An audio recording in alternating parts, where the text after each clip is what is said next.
సంజీవని రాముడి చేతిలో పడింది కాబట్టి ధర్మం గెలిచింది.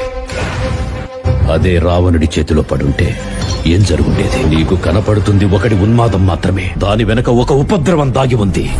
మానవాసురుల మధ్య సమరభేరి మ్రోగనుంది. ఈ బ్రహ్మాండానికే పెనుముప్పుగా మారేలోగా ఆపడం నీ వల్లే అవుతుంది. నేనొక్కడినే ఎలా ఆపగలను? ఒక్కడివేనా? అరికాలు విదిలించి మహాసముద్రాన్ని లంఘించినవాడు,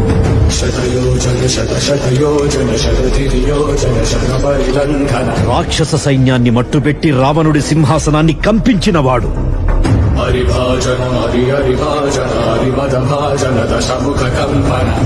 చిన్న నిప్పురవ్వతో లంకా నగరాన్ని అగ్నిలో అలికినవాడు,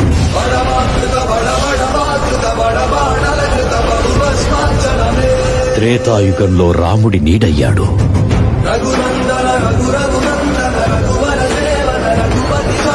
కలియుగంలో ధర్మం కోసం పోరాడే ప్రతి ఒక్కరి వెంట ఉన్నాడు. నీ వెంట ఉన్నాడు. ధర్మ ధర్మ నిర్వహణ కోరిన దర్పతోడ దుర్జయ సమమౌలని చాటిన నాటి పురాణ చరకులుగా